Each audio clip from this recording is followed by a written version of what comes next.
dalam menyampaikan apa yang harus kami ketahui bersama.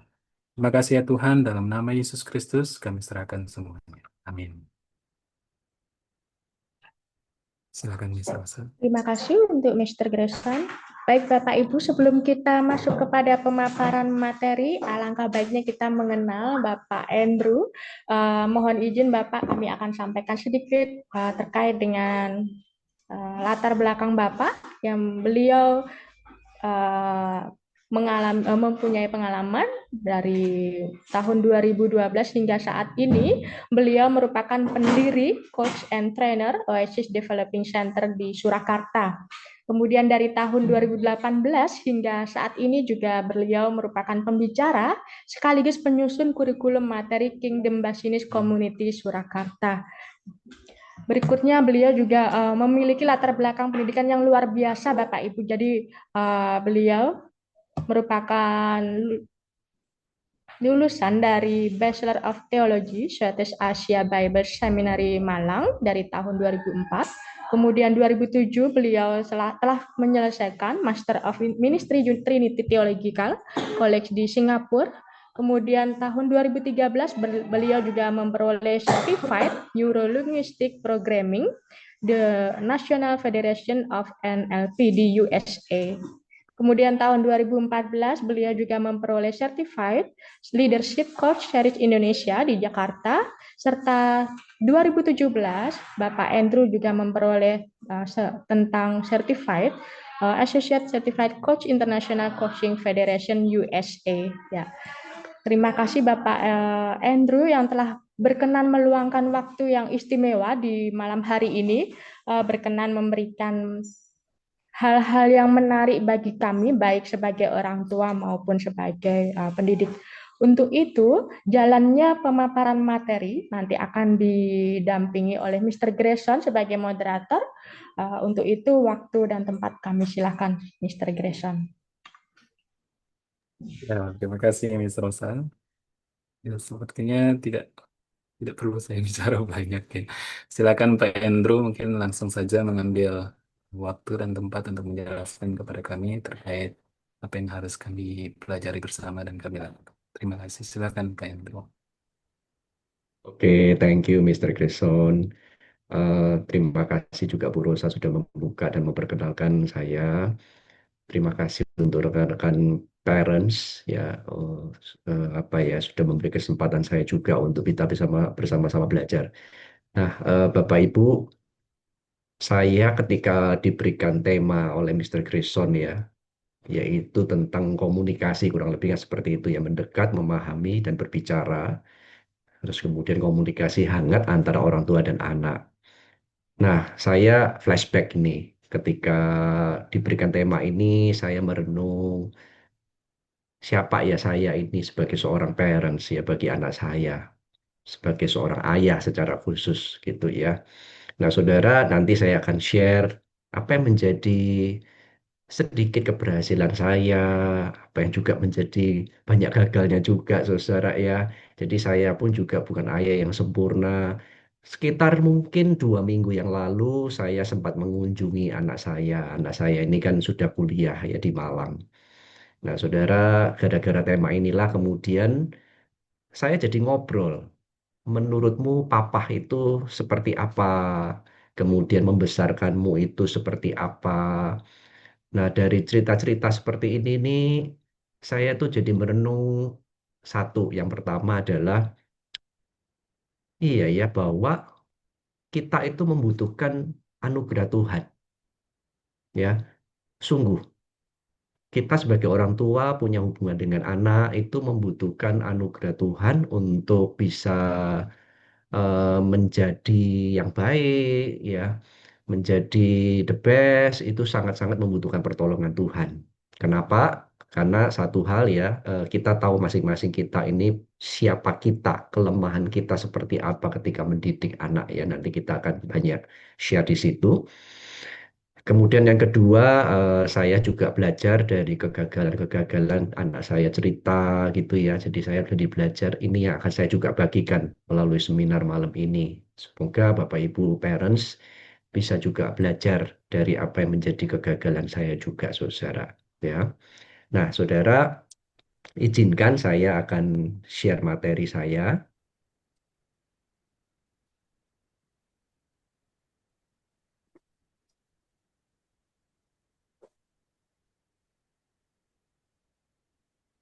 Oke, boleh diberikan feedback, Mr. Grison, apakah sudah melihat tayangan saya, Sudah, Pak. PPT? Sudah. Oke. Ya.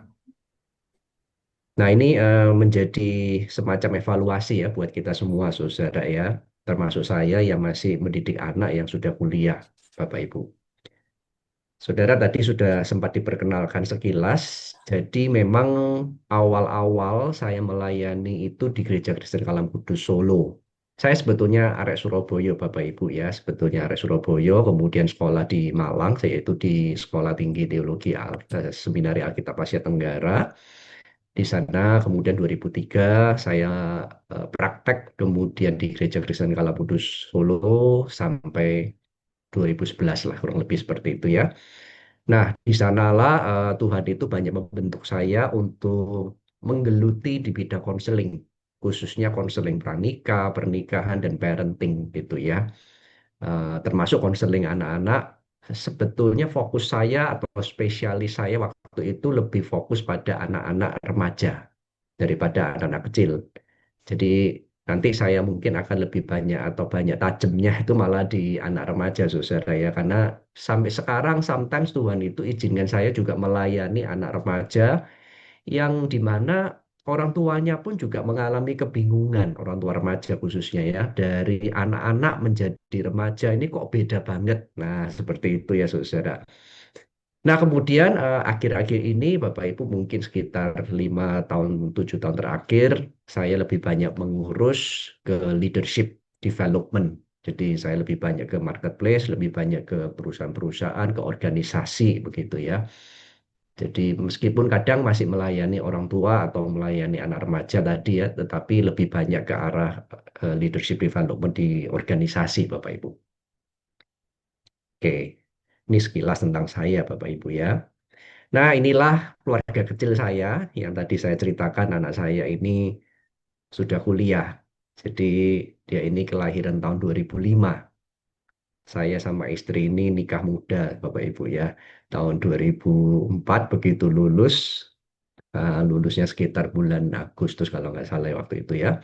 Terus kemudian November ya kami nikah, saudara.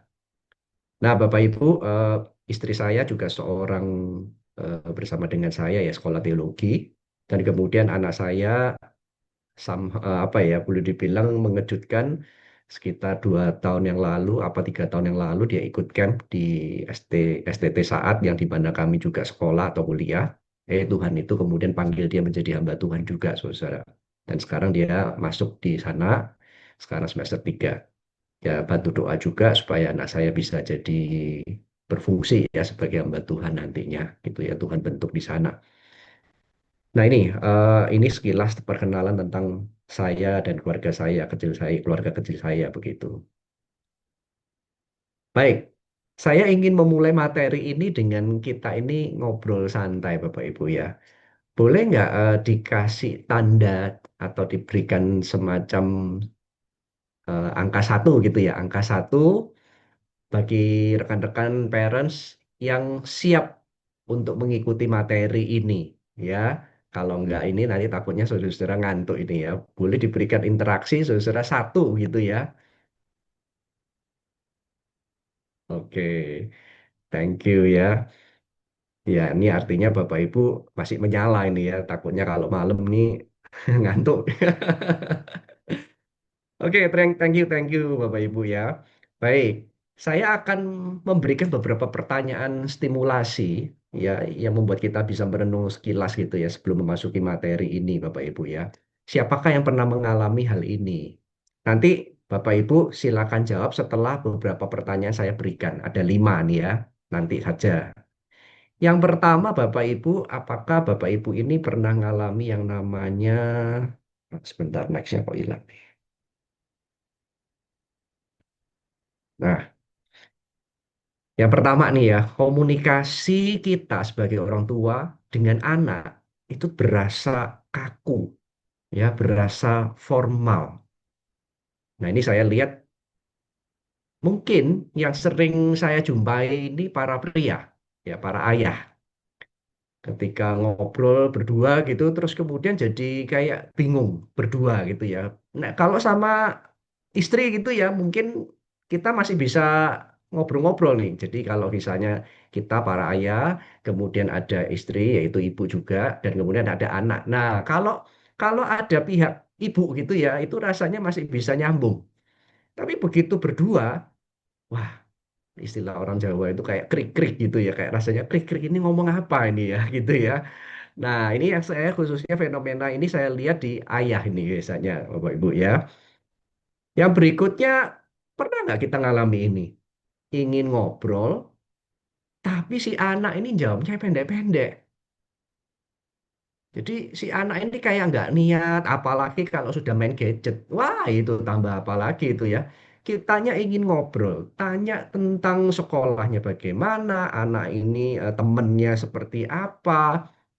Tapi kalau ketika ditanya gimana sekolahmu, baik, gimana ini, baik, gurunya ngajar enak-enak gitu, itu rasanya kayak kurang kurang ini ya, kurang panjang gitu rasanya. Nah, pernah nggak kita ngalami seperti ini ya? Kalau yang nomor satu ini adalah kita bingung mau ngomong apa kitanya nih ya, kita ini kikuk gitu ya. Kalau yang nomor dua ini kitanya sudah ingin ngobrol, tapi si anaknya ini yang malah jawab pendek-pendek, Bapak Ibu ya. Yang berikutnya, nah ini kita inginnya menasihati dia, ya. Ayo belajar, mau ujian ini, kok main terus misalnya gitu ya. Malah berakhirnya emosi itu ya. Siapa nih yang pernah ngalami seperti ini ya?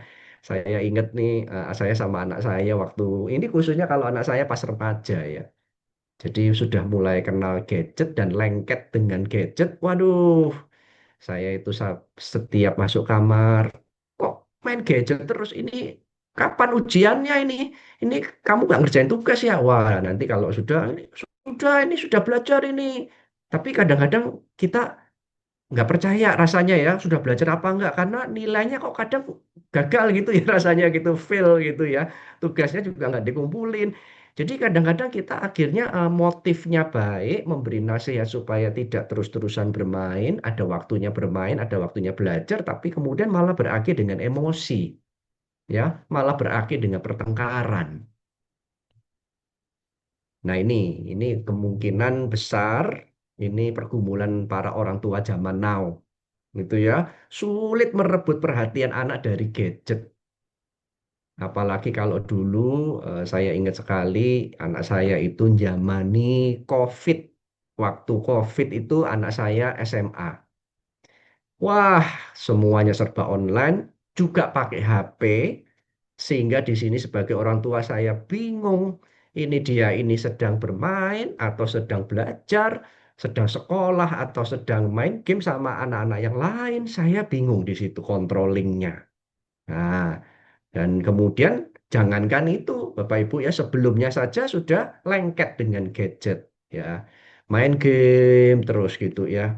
Nah, diajak makan susah. Nanti mandi pun juga perlu bertengkar dulu. Kamu kok nggak mandi-mandi sih? Ayo mandi. Nanti, nanti, ayo. Padahal dari kecil sudah dibiasakan janjiannya ya. Kalau makan misalnya tidak boleh main game. Kalau makan fokus sama apa itu makanan, tidak boleh bermain misalnya. Mungkin kita dari kecil sudah mendidik sedemikian rupa. Tapi kemudian tak kenapa remaja, kalau sudah pegang gadget apalagi, waduh, itu semuanya dilanggar. Jam mandinya pun dilanggar, jam makan dilanggar, jam belajarnya dilanggar. Semuanya kemudian keluar alasan-alasan dan sebagainya gitu ya. Nah, itu sebabnya yang nomor nomor tiga ini kemudian malah berakhir emosi kan ya, malah berakhir konflik. Nah, ini kemungkinan besar juga karena gadget di faktornya.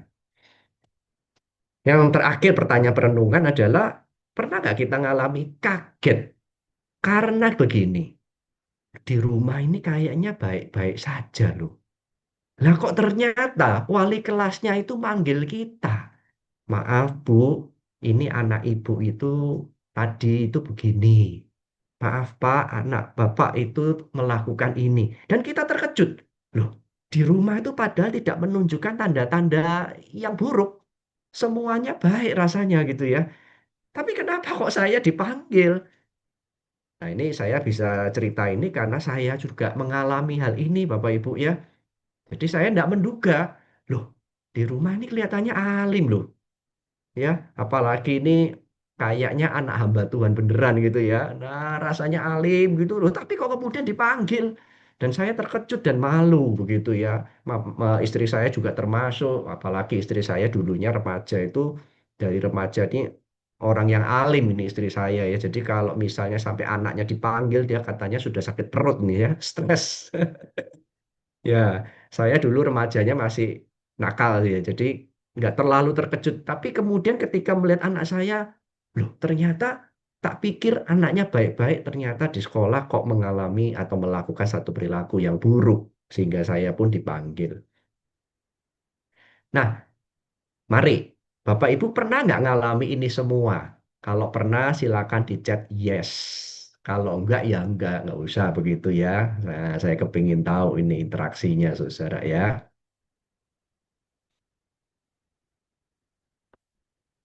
Siapa nih yang pernah kayak saya? Oke, ada beberapa ya. Oke, sebagian pertanyaan juga ngalami ya. Oke, berarti ini kayaknya saya nggak sendirian ini bergumulnya menjadi orang tua yang baik buat anak nih ya. Oke, terima kasih Bapak Ibu untuk interaksinya ya. Mungkin mungkin tidak semua pertanyaan Bapak Ibu pernah ngalami ya. Mungkin memang sebagian Bapak Ibu ya. Oke, thank you untuk interaksinya Bapak Ibu ya. Jadi saya menyajikan pertanyaan-pertanyaan perenungan ini memang untuk menunjukkan bahwa pergumulan komunikasi sebagai orang tua dengan anak itu memang satu hal yang real, satu hal yang nyata, Bapak Ibu ya. Nah, hari ini kita akan belajar gimana sih caranya berkomunikasi ya dengan anak gitu ya, meskipun kita di dalam ketidaksempurnaan juga, Bapak Ibu ya. Nah, ini salah satu yang berikutnya adalah potongan chat WA ya antara mamah dengan anak. Nah, nak lagi di mana? Nah, ini kalau sudah remaja mungkin sudah lancar ya chatting-chattingnya ya. Kalau masih kecil kan biasanya masih dipegang kita HP-nya gitu ya.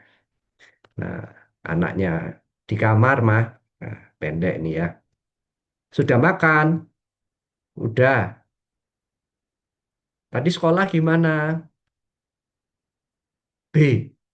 Coba bayangin ya anak sekarang ini suka pakai singkatan B gitu ya. Maksudnya baik-baik saja gitu kali ya.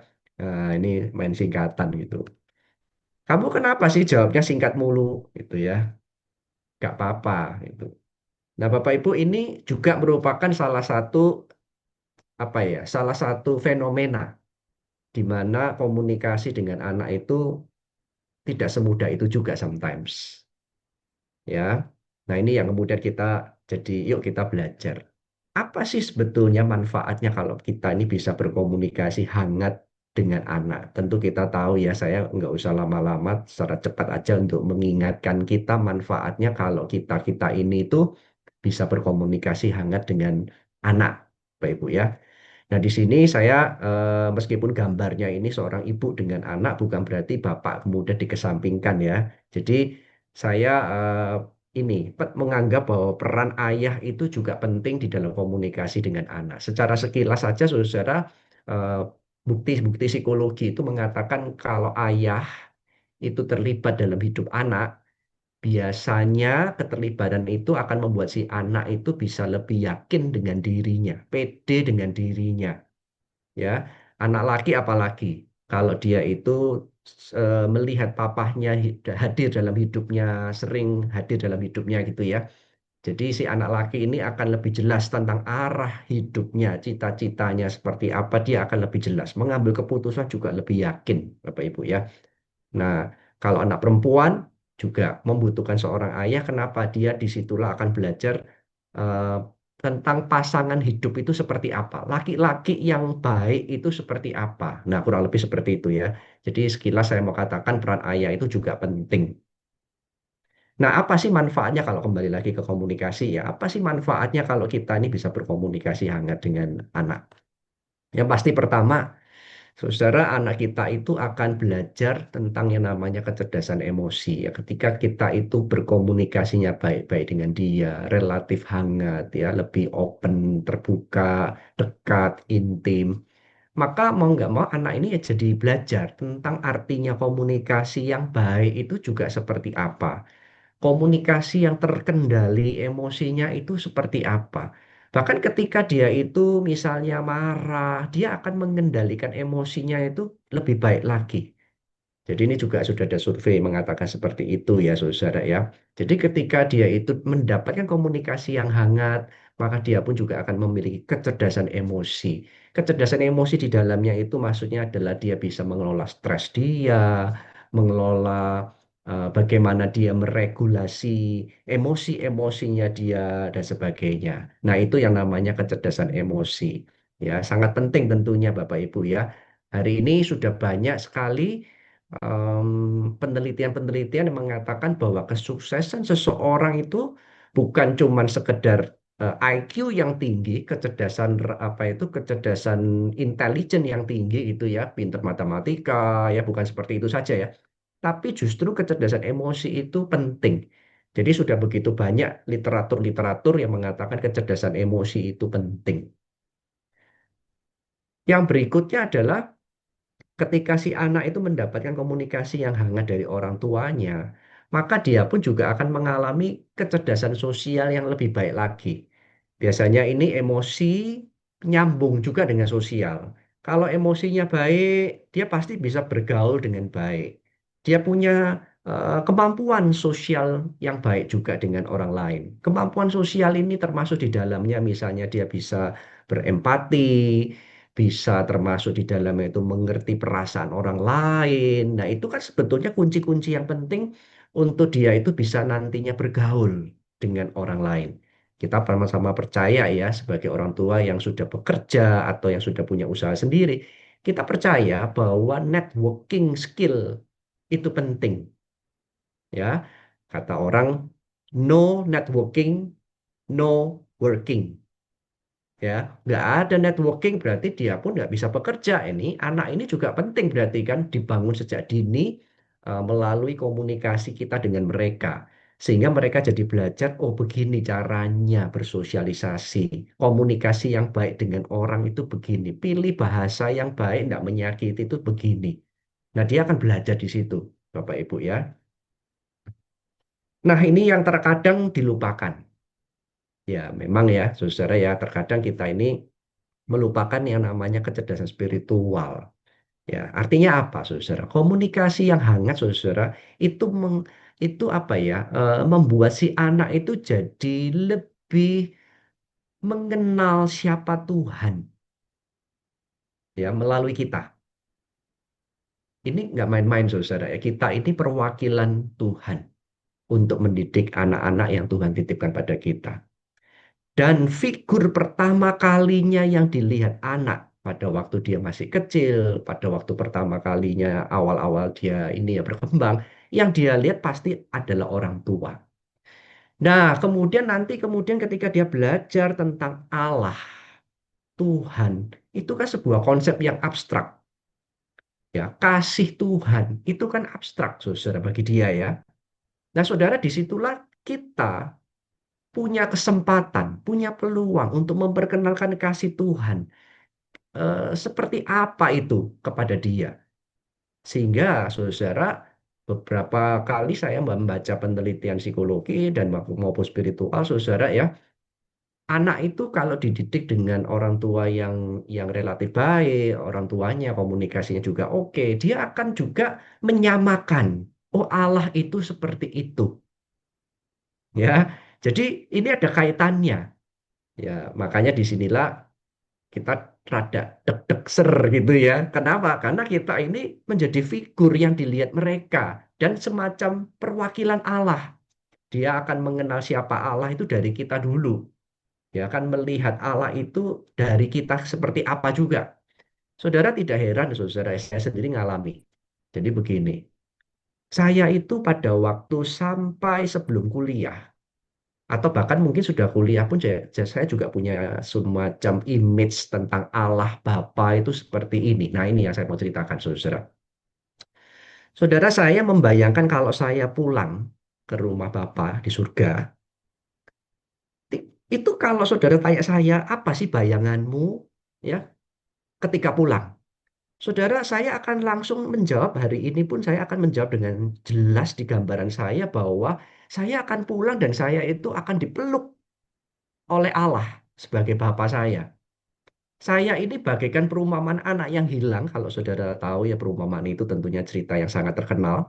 Dan kemudian ketika anak ini kelihatan di mata bapaknya, bapak ini bahkan berlari ya seperti anak kecil seakan-akan bapak ini berlari menyambut si anak yang hilangnya ini. Dan kemudian dia memeluk. Saudara, itu gambaran saya tentang Allah Bapa yang nanti saya pulang ke rumah surga ini. Saya pikir-pikir dari mana ya kira-kira saya punya gambaran itu. Saya tahu memang ini Alkitab juga menceritakan seperti itu, tapi itu kan perumpamaan ya, saya kan tidak tahu aslinya seperti apa. Tetapi gambaran itu muncul karena apa? Karena papa saya itu suka meluk saya. Papa saya itu suka peluk saya. Dan saya ingat sekali ketika saya kalau keluar kota ya bersama mama keluar kota kemana lama seminggu. Kemudian ketika pulang, papa saya yang sudah menanti di rumah itu dia langsung membuka lebar tangannya, kedua tangannya membuka. Dia buka lebar gitu ya, kemudian dia sambil menyebut nama saya dan kemudian dia memeluk saya dengan eratnya, kangennya setengah mati. Nah, dari situlah kemudian muncul, wah, berarti kalau saya pulang ke surga itu, Allah Bapa itu akan seperti itu. Dia memeluk saya. Saudara lihat ya, gambaran saya tentang Allah itu kurang lebih sama dengan saya memandang orang tua saya, saudara. Ya, memeluk itu kan juga bagian komunikasi tentunya, saudara ya. Nah, di sinilah yang saya katakan bahwa itu mempengaruhi kecerdasan spiritual si anak, saudara. Ya. Jadi apa manfaatnya ada tiga, mempengaruhi kecerdasan emosi, sosial, dan spiritual. Sebab itu worth it untuk kita kerjakan bersama, punya komunikasi yang hangat dengan anak-anak kita, Bapak Ibu ya. Nah, saudara, saya akan share yang pertama sekali ini penting, ya, fondasinya sebelum saya masuk ke tekniknya, saudara. Yang pertama sekali itu fondasi komunikasi kita dengan anak itu dimulai dari pandangan yang benar tentang anak, saudara. Yang pertama sekali kita harus sadar ya, anak itu anugerah. Anak itu miliknya Tuhan. Nah, ini penting sekali. Dalam terjemahan di Alkitab bahasa Indonesia sehari-hari, saudara ya, dikatakan bahwa anak-anak adalah pemberian Allah. Sesungguhnya mereka itu anugerah. Artinya apa, Bapak Ibu, ketika mengetahui ayat ini, merenungkan poin ini, saudara? Ini yang saya tangkap, saudara. Artinya kita sebagai orang tua itu sebetulnya nggak boleh loh semena-mena. Ya, nggak boleh sewenang-wenang berkata-kata atau bertindak kepada anak. Sebab kenapa? Dia berharga di mata Allah meskipun dia masih kecil, nggak berdaya. Nah, saudara, ini penting sekali konsep ini, saudara. Ya, kalau kita itu mengatakan bahwa anak kita itu miliknya Tuhan, ya, sekali lagi bukan milik kita sebetulnya. Dia lahir lewat kita, iya, tapi itu karena anugerah Tuhan. Saudara, ketika kita itu punya satu konsep seperti ini, Bapak Ibu, ya coba bayangin, saudara. Kalau kita itu dititipin barang oleh teman kita, misalnya mobil gitu ya, anggaplah mobil. Misalnya dia katakan sama kita ya, aku mau pergi ke luar negeri. Aku punya mobil, titip ya. Aku punya anjing, titip ya sama kamu. Boleh ya? Paling cuma 3 hari, tolong ya, titip ya. Ini makanan untuk anjingnya seperti ini. Gini, tolong ya, titip jagain ya. Saudara, apakah kita akan menjaganya secara sungguh-sungguh? Pasti kan ya. Ini ini rasanya punya orang lain kita akan rawat. Ini hati-hati kita punya apa itu hati itu untuk merawat mobilnya misalnya supaya nggak lecet bagaimana parkirnya itu yang benar nanti ya dan sebagainya. Kita akan benar-benar merhatian. Nah, saudara, ini sama, saudara. Ketika kita itu punya konsep bahwa anak itu miliknya Tuhan. Ini artinya kita nggak boleh sewenang-wenang, Bapak Ibu. Ya, karena satu ketika kita akan mempertanggungjawabkan ini kepada Tuhan juga. Ya, ini penting sekali. Apa kaitannya sekarang di dalam komunikasi, saudara? Kaitannya begini, saudara. Komunikasi kita ini akan bersifat mengasihi. Mengasihi di sini bukan berarti kemudian memanjakan terus ya. Saya bukan dalam pengertian seperti itu. Saudara tetap harus boleh memberikan disiplin, ya, memberikan disiplin itu boleh. Tetapi disiplin itu di dalam satu kerangka kasih. Nah, komunikasi ini mengasihi akhirnya ya, karena kita tahu ini milik Tuhan. Bukan lagi komunikasi yang bosi, kasar, dan bahkan seperti kata Efesus, jangan sampai kita membangkitkan amarah atau kepahitan dari si anak, saudara ya. Jadi komunikasi kita lebih hati-hati akhirnya sama dia, ya lebih bersifat mengasihi, bukan lagi kasar. Saudara, saya pernah ngalami yang namanya kegagalan juga di dalam berkomunikasi dengan anak, saudara. Ya, istilahnya itu kita ini istilahnya tuh gregetan. Nah, itu ya. Anak makin besar kita tahu ya, mulai kelas 5 mungkin, itu semakin gregetan itu semakin kerasa karena anak semakin sulit diatur biasanya. Pada usia-usia itu sudah mulai berani, berani ngelawan, berani bantah. Mulailah yang muncul istilah gregetan. Nah, apalagi saudara ditambah dengan saya ini boleh dibilang masih dianggap di lingkungan sekolah Kristen Kalam Kudus. Kalau di Solo kan sekolah Kristen itu ya namanya sekolah Kristen Kalam Kudus. Mungkin Mister Kristen juga tahu, saudara ya. Saya pun juga boleh dibilang masih ada lah reputasi di sana, siapa siapa saya di sana, kadang juga diundang khotbah. Sehingga ketika anak saya itu ya sepertinya kayak melakukan suatu tindakan yang bikin malu orang tuanya gitu ya. Saudara emosi nggak? Disitulah saya gagal, saudara. Saya emosi. Ya. Saya emosi dan kadang-kadang saya itu melakukan satu tindakan penghukuman itu luar biasa, saudara ya. Kadang-kadang saya marahin dia, ya. Kadang-kadang saya pun juga sempat mukul dia, saudara ya. Meskipun secara teorinya saya tahu mestinya mestinya begini, mestinya begitu. Tapi ketika saya merenungkan gitu ya, sebetulnya saya itu mengasihi siapa? Mengasihi anak saya atau mengasihi egonya saya? Ini menjadi perenungan kita, saudara. Ya, ketika kita ini sudah berubah apa mengasihinya itu motifnya adalah mengasihi kitanya, saudara. Ya karena malu tadi misalnya kalau contohnya kayak saya tadi, maka saudara komunikasi kita dengan anak itu menjadi kasar, ya, menjadi menindas dia, menjadi serba emosi, ya bahkan mukul yang sudah di dalam apa ya area yang tidak tepat. Kalau misalnya saudara mau mukul kan memang teorinya itu di pantat gitu ya. Nah, kadang-kadang saya sudah di luar itu, saudara. Yaitu saya kemudian gagal dan saya merenungkan kegagalan ini terjadi kenapa? Karena itu ego saya. Nah, ini hati-hati dengan egonya kita, saudara. Mungkin mulai terujinya ketika anak ini sudah mulai berani memberontak, sudah mulai berani menunjukkan ketidaksetujuan dengan kita, gitu ya. Disitulah ada ujian, ya. Selamat menjalani dan semoga sukses, saudara ya. Kalau sudah mulai menjalani yang namanya egonya kita di challenge dengan anak-anak kita. Tapi kembali, saudara ya, prinsipnya ingat anak itu punya siapa, ya. Anak itu punya Tuhan. Dia adalah anugerah buat kita, dititipkan buat kita, saudara. Ya, jadi kita mesti hati-hati.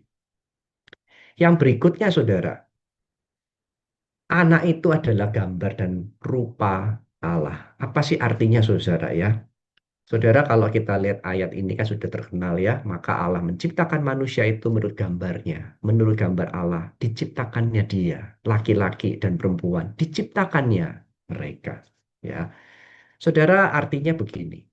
Anak kita yang Tuhan titipkan pada kita dalam hidup kita ini ya.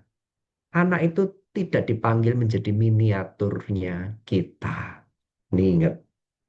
Tetapi anak itu dititipkan pada kita untuk apa sih? Untuk kita didik supaya dia menjalani tujuannya Tuhan. rencana Tuhan yang khusus bagi hidupnya. Disinilah PR kita untuk membantu dia menemukan, oh kayaknya kamu itu dipanggil Tuhan menjadi ini. Oh kayaknya rencana Tuhan atas hidupmu itu ini. Nah ini, jadi komunikasinya kita pun juga akan beda, saudara ya. Nah saya ingat sekali, pernah saya beberapa tahun yang lalu menangani anak itu. Salah satu yang saya ingat itu adalah begini. Dia itu dipaksa untuk menjadi dokter, untuk kuliah kedokteran. Selidik demi selidik, kenapa? Wah, tentu saudara mungkin sudah bisa menebak, karena orang tuanya juga dokter. Orang tuanya dokter, dia merasa motifnya sih baik ya. Motifnya ini sepertinya kayak baik. Dia bilang, aku ini hidupnya enak dengan menjadi dokter. Aku kepingin anakku juga hidupnya enak. Makanya kuliah dokter saja. Seperti kita sudah ada contohnya, sudah ada jalannya. Motifnya baik ya Bapak Ibu ya. Belum lagi dia katakan bahwa pamannya juga dokter. Pokoknya dia dari keluarga besar kedokteran juga. Dan dia katakan bahwa masuk kedokteran itu juga tidak mudah kan. Nah ini mumpung saya ada jalannya. Tapi Bapak Ibu, ketika dia itu memaksakan planningnya dia, meskipun motifnya baik sekali lagi, ya, tetapi dia tidak mengajak anak ini untuk bergumul di hadapan Tuhan itu apa sih yang Tuhan mau untuk dia. Itu kan jadinya menjadi miniaturnya orang tua. Ya, nah disinilah kita mesti ingat, anak itu adalah gambar rupa Allah. Kita punya tugas untuk membimbing dia menemukan rencana Tuhan buat dia itu apa. Tidak selalu sama, Bapak Ibu. Saya sendiri ketika anak saya menjadi seorang hamba Tuhan gitu ya, saudara saya tidak pernah, kan orang tuh seringkali ngomong gini, Pak Andrew ini toh, apa seringkali kayak nitip sponsor gitu sama dia, kamu jadi hamba Tuhan ya, kamu jadi hamba Tuhan gitu ya. Enggak, Bapak Ibu. Enggak. Ya, sama sekali enggak. Bahkan ketika dia itu ikut camp di saat ya seminari Alkitab Asia Tenggara itu, dia ikut camp 2 tahun yang lalu, apa 3 tahun di waktu SMA. Dan dia mengatakan sama saya, sama mama saya, oh, sama istri saya gitu ya, Pah, mah, rasanya kok aku ini terpanggil jadi hamba Tuhan. Saudara, ketika dia katakan itu, saya mm, tidak langsung kemudian happy, enggak, saudara. Saya benar-benar diemin dia. Saya kepingin menguji dia. Ya, jadi saya apa ya? Saya tidak kayak semacam dorong-dorong dia jadi hamba Tuhan seperti kami begitu, enggak, saudara. Ya, kenapa? Karena saya percaya ini Tuhan itu punya rencana buat dia. Bahkan sekalipun saya itu punya lembaga konsultan, ya sekarang ini kan lembaga konsultasi saya buka sejak 2012, Oasis Developing Center. Saya pun juga sudah katakan sama dia berkali-kali, Papa tidak ada harapan untuk kamu melanjutkan usahanya Papa. Tidak ada. Biarkan Tuhan sama kamu yang bergumul sendiri. Jadi biarkan Tuhan yang bicara sama kamu, mau jadi apa terserah. Tidak ada harapan dari Papa untuk kamu melanjutkan.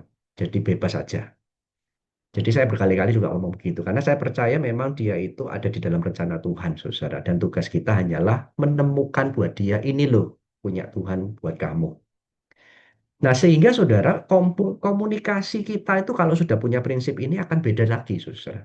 Komunikasinya bersifat membantu menemukan rencana Tuhan, bukan lagi menekan dia, memaksa dia untuk memenuhi ego kita. Ini kadang bisa menjadi sumber emosi kita, saudara ya. Ketika kalau kita itu sudah memenuhi ego kita, komunikasi jadi komunikasi yang penuh emosi, menekan. Kenapa? Karena kita kepingin anak kita itu harus seperti kayak kita, punya harapan. Nah, ini yang kadang kemudian jadi konflik gitu, saudara ya. Nah, yuk kita kembali ke prinsip Alkitab. Kita kembali ke prinsip Alkitab bahwa anak itu adalah gambar dan rupa Allah. Makanya komunikasi kita bukan lagi menekan dia, tapi membantu menemukan rencana Tuhan dalam hidupnya. Nanti saya akan kasih saudara tentang tekniknya membantu seperti apa. Ada beberapa tools, saudara ya. Oke, ini dua fondasi komunikasi di mana kita harus memulai memandang anak itu dengan benar. Lanjut ke arah teknik komunikasi, ini sudah lebih praktis, saudara ya. Nah, saudara, sekarang saya mau share ada 3. Yang pertama, saudara, kita perlu belajar menyesuaikan komunikasi itu berdasarkan kebutuhan usia anak, saudara ya. Kita percaya ya bahwa anak itu kan usia berapa sebetulnya sudah mengalami kebutuhan yang berbeda, sehingga cara kita berkomunikasi pun harus berbeda, harus menyesuaikan diri dengan usia dia seperti apa. Nah, saudara, saya tidak sampai mau mendetail nanti usia PG seperti apa, TK seperti apa. Saya langsung aja rangkum usia kecil dan usia remaja begitu ya. Karena saya tidak terlalu juga jago sekali di pendetailan seperti ini, saudara ya. Usia kecil kurang lebih 3 sampai 10 tahun itu seperti apa, Bapak Ibu? Yang paling dibutuhkan dia itu biasanya adalah rasa aman, perhatian, ya, kasih sayang, kayak gitu ya. Nah, ini paling dibutuhkan oleh mereka, saudara, biasanya kalau masih kecil. Mereka itu cuma ingin merasa orang tuanya itu hadir dan sayang dia. Nah, disinilah saudara, saya boleh dibilang juga mengalami kegagalan ya. Jadi ketika saya 2 minggu yang lalu saya mengunjungi anak saya di Malang, saya itu kan ngobrol nih gara-gara tema ini nih ya Mr. Kristen nih. Jadi jadi saya akhirnya ngobrol-ngobrol nih sama anak saya tentang komunikasi. Jadi saya mendengarkan cerita dia bahwa pada waktu kelas 5 SD, ya kelas 5 SD ya, itu dia merasa orang tua itu yaitu saya dan istri saya itu kurang dekat sama dia. Kenapa? Karena saya ingat memang pada waktu itu kami ini sedang merintis lembaga konsultasi kami ini, Oasis tadi. Kadang kami itu di hire klien di luar kota, kadang ke Semarang 3 hari, kadang ke kota Kudus, ya kalau saudara tahu Jawa Tengah itu ya ada kota Kudus gitu ya. Itu juga bisa seminggu. Nanti setelah itu pulang Solo nggak lama pergi lagi, kadang di Surabaya kami memberi training dan sebagainya. Jadi Jadi gimana ya, anak saya itu sering ditinggalin ya di rumah. Nanti kalau sudah sekian lama, nanti kami titipkan ke maknya, gitu ya. Jadi ingatan dia adalah papa mama itu suka pergi terus, kerja terus dan sibuk terus.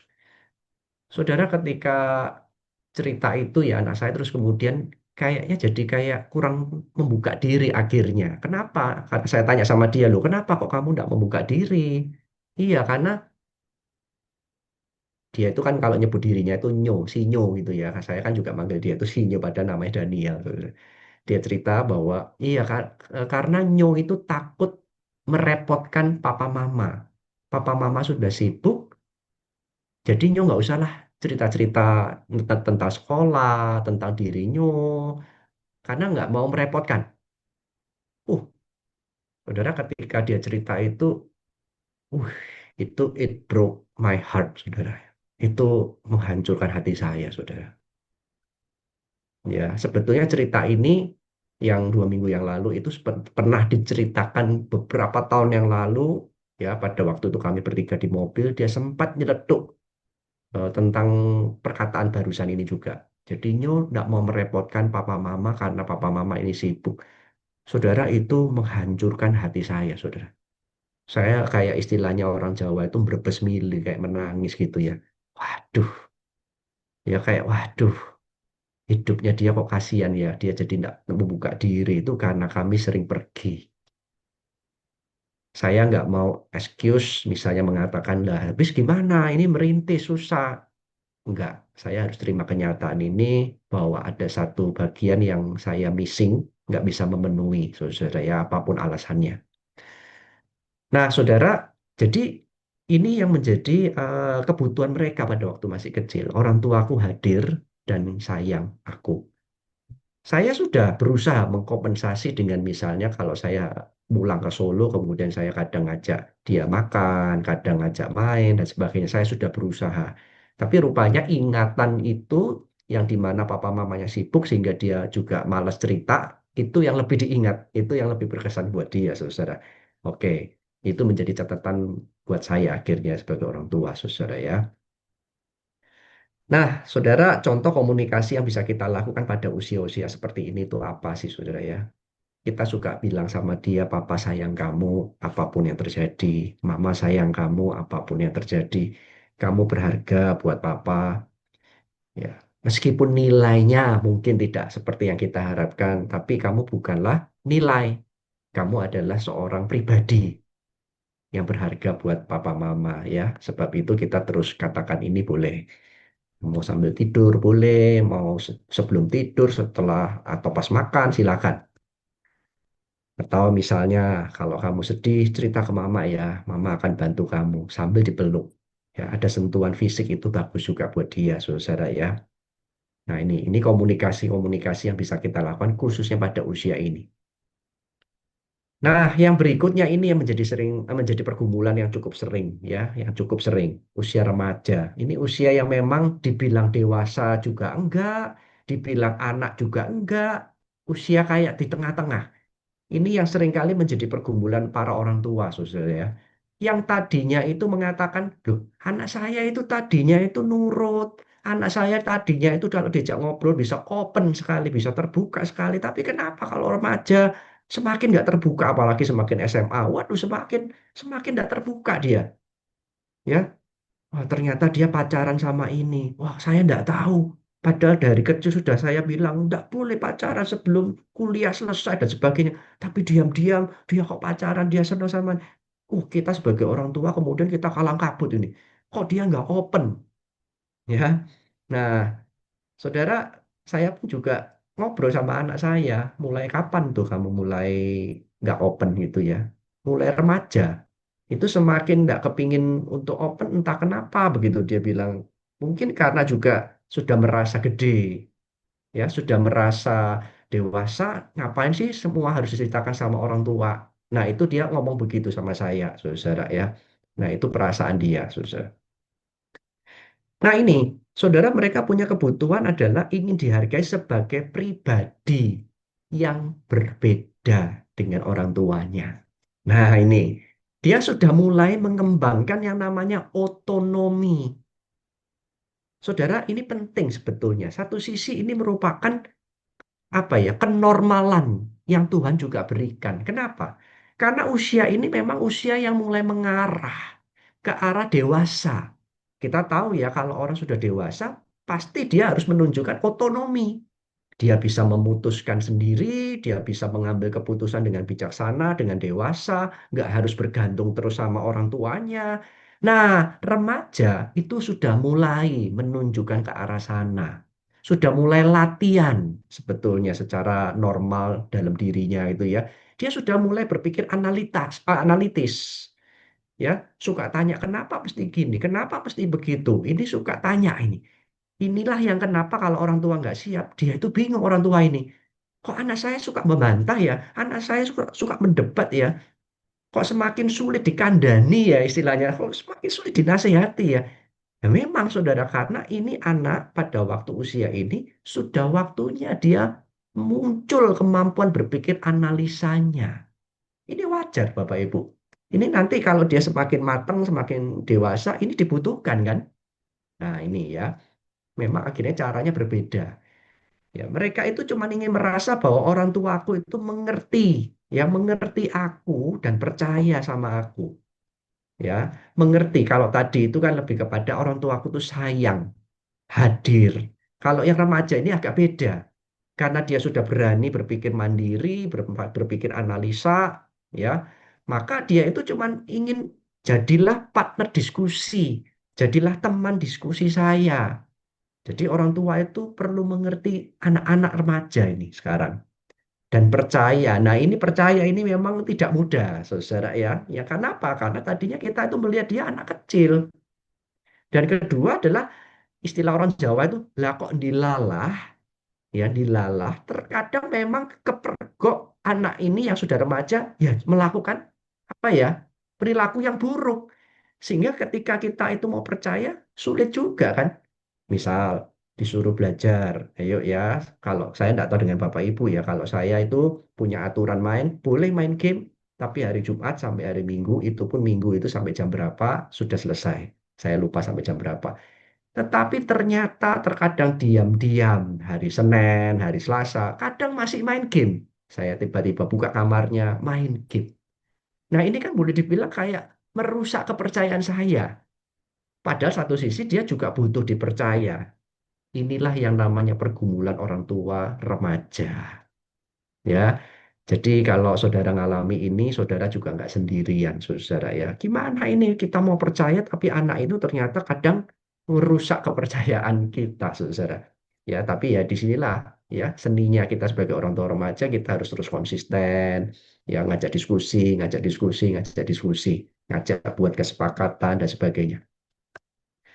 Nah, contoh komunikasi yang bisa kita lakukan kalau sudah remaja ya. Coba Papa ingin ngerti sudut pandang kamu.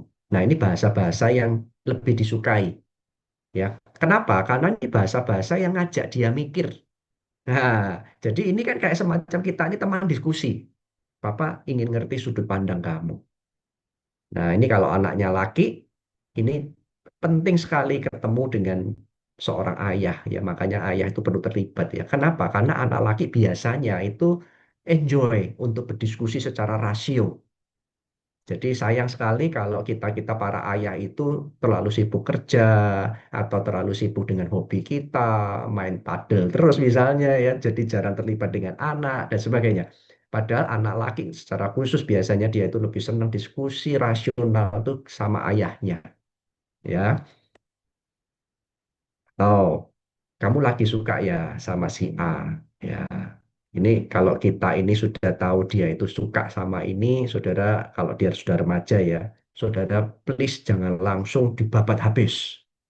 Nggak boleh itu agamanya beda misalnya.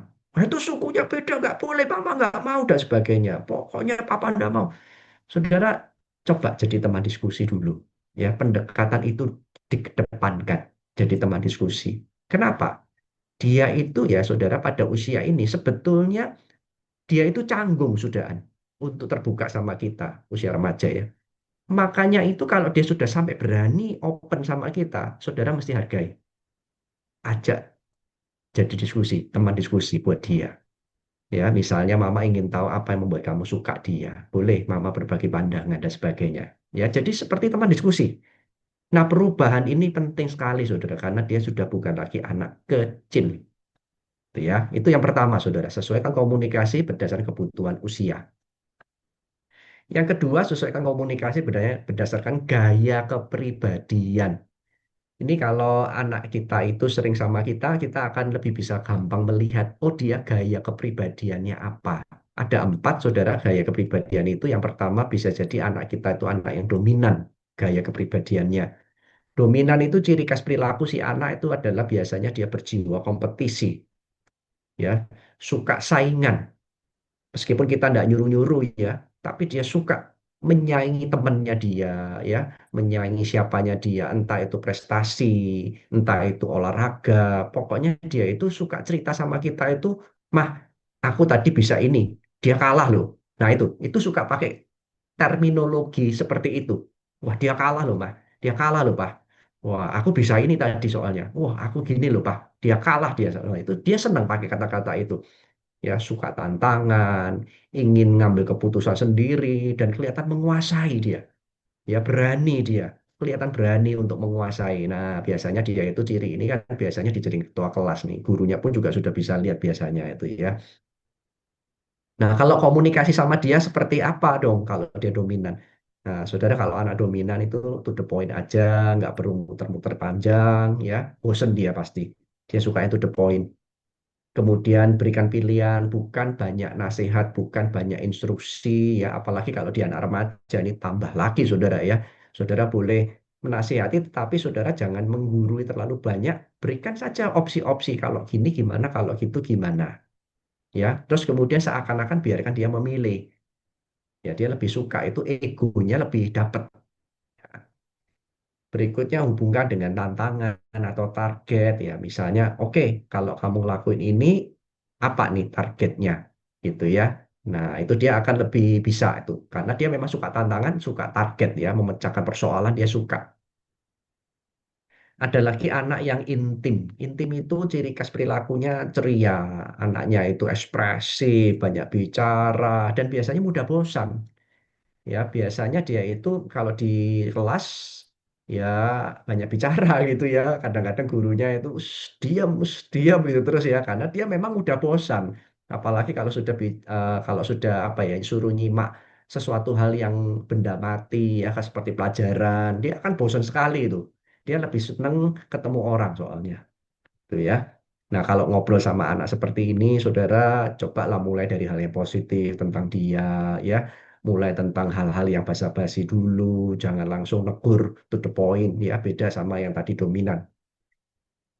Gunakan cerita, ya, gunakan contoh-contoh. Anak ini tuh soalnya kan suka cerita. Jadi saudara pun juga kalau mau nyambung sama dia juga banyak cerita, gitu ya. Beri apresiasi secara antusias. Wah, keren ya kamu. Nah, itu bahasa-bahasa antusias itu dia akan suka sekali ya dengan antusias tadi sekali lagi ya. Dia tahu sangat sangat suka sekali. Wah, cantik sekali kamu, Nak. Oh, kamu keren, ganteng dan sebagainya. Ya, bahasa antusias itu penting buat orang intim. Yang berikutnya ada anak yang stabil, ini anak yang tenang, ya, sabar. Anak ini nggak suka keributan, suka ngalah ini anak. Ya, ini yang orang tua terkadang kamu tuh jadi anak harus tegas. Wah, nah, tapi memang anak ini kemungkinan anak yang tipenya stabil, nggak suka konflik, maunya tenang, sabar. Ya, dia biasanya nggak suka dengar suara yang keras, jantungnya itu ndredeg, saudara ya, jantungnya itu neratap, istilahnya berdebar dia kalau mendengar suara yang keras, saudara ya. Komunikasi sama anak ini gimana ya? Kita harus pakai nada yang lembut, penuh empati ya. Terus kemudian berikan dia waktu untuk memproses, karena dia orang yang tenang, saudara. Yakinkan bahwa Anda hadir untuk mendukung. Ya, ini anak yang tenang, kalau sudah menekuni sesuatu, dia akan setia di situ. Itu indahnya anak yang stabil. Ini anak yang setia, saudara ya. Cermat. Ini orang yang teliti. Ini anak ini hati-hati, perfeksionis, ya. Dia akan terplanning itu. Jadi kalau misalnya tiba-tiba kita ngajak dia kemana, padahal dia sudah planningkan sesuatu, dia mungkin cenderung marah, ya. Cenderung, Mama ini kok suka dadakan sih? Nah, ini anak yang biasanya cermat karena planningnya itu kuat, saudara dia itu. Komunikasinya gimana? Coba berikan penjelasan secara logis ya. Buat dia yang penting logis ya, bukan asal ngomong, asal bunyi itu ya, bukan, tapi dia yang penting logis. Kemudian yang kedua berikan pedoman yang rinci ya. Nanti kalau kamu ke sana kamu mesti lakukan ini, rinci. Hindari penghakiman ya jika dia salah. Kenapa, Saudara? Karena dia kalau sudah salah, bayangin ya, dia orang perfeksionis. Dia salah sedikit saja, itu sudah memukul hatinya loh, Saudara. Nah, kalau kita ditambah lagi dengan kita menghakimi dia, loh, kamu tuh gimana sih, bodoh banget dan sebagainya, dia semakin rasa bersalah. Ya, karena dia cepat sekali sadar dia salah, padahal salahnya kecil aja sudah bikin dia kepikiran itu, Saudara. Ya. Nah, Saudara, apa tipe kepribadian anak Anda? Boleh dicat, saudara ya. Kepribadiannya apakah dominan, intim, stabil, cermat? Dan kenapa Anda menilai anak Anda itu utamanya tipenya itu? Nah, silakan dicat nih. Ini kuis buat para orang tua ini ya. Dominan, intim, stabil, cermat. Ya, coba saya kepingin tahu apakah saudara bisa menebak anak Anda itu tipenya apa? Boleh dicat dominan, intim, stabil, cermat. Oke, sudah ada yang mulai menebak. Oh, intim. Anak yang pertama dominan. Wah, anak yang kedua intim. Anak pertama stabil, anak kedua intim ya. Ada yang dominan, intim. Oke. Gaduh-gaduh juga ada. Ya, ya, oke. Ya, oke. Ya, memang bisa berbeda-beda. Ada yang maksud saya kombinasi juga ada ya. Ya, tidak apa-apa. Ada yang intim stabil, misalnya dalam satu pribadi anak itu tidak masalah, saudara ya. Nggak ada masalah. Dan yang penting saudara bisa menebak, oh ini kira-kira seputar areanya dia itu kombinasi dua gaya kepribadian ini. Maka komunikasinya seperti ini. Nah, itu ya. Jadi saudara lebih tahu sekarang ya. Oke, anak satu dominan, anak kedua stabil. Oke, wow, ini jadi orang tua bisa pusing juga ini ya. Satunya ingin cepat, satunya tegas gitu ya, satset gitu ya. Yang satunya tenang, pakai hati. Wah ya, ya itulah pergumulan-pergumulan kita sebagai orang tua tentunya ya. Dikaruniai anak yang berbeda. Tapi mau nggak mau kita jadinya juga belajar sebagai orang tua. Puji Tuhan loh, kita akhirnya juga dibentuk menjadi orang tua yang lebih baik lagi melalui anak-anak ya.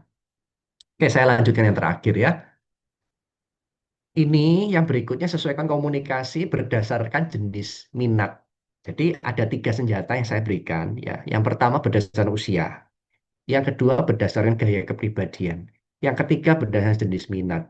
Saya berikan tiga ini kenapa? Karena ini berangkat juga di pengalaman saya supaya kita itu punya bahan obrolan. Dan sekali lagi, saudara bisa menuntun, oh anak ini cocoknya jadi ini, rencana Tuhan atas hidupmu itu kemungkinan ini. Nah, saudara kalau kita itu bisa ngobrol tentang minatnya seseorang, itu kan kita akan jauh lebih masuk ke hidupnya dia. Dia akan seneng kan ya. Jadi kalau kita pun ngobrolin sama orang dewasa gitu ya, ngobrolin minatnya dia, bukankah dia pasti akan seneng? Ya, bukankah dia akan merasa dimengerti oleh kita? Pasti lebih nyambung. Nah, ini anak kita juga sama, saudara ya. Kalau kita bisa ngobrolin minatnya dia lebih banyak, dia akan jauh lebih tajam ke depannya juga ya, dan lebih nyambung.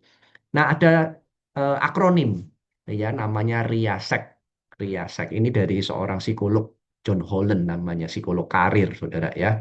Saudara, R-nya itu apa, I-nya apa, dan sebagainya itu apa? Yuk kita lihat. Ada orang atau anak yang minatnya itu pada hal-hal yang realistik, yang suka utak-atik itu siapa tuh anak ya, anaknya siapa tuh ya, suka utak-atik sesuatu, bongkar-bongkar mainan, dan kemudian dia itu mengamati. Jadi dari matanya saja sudah kelihatan, oh dia itu ngamati loh, dibongkar, kemudian diamati, ini apa, warnanya apa, ini prosesnya bagaimana. Nah, anak ini suka merakit, suka membongkar mainan, suka memanjat juga bisa, karena dia suka fisik. Dia suka megang sesuatu. Nah, motorik ini soalnya ya. Dia suka megang-megang sesuatu.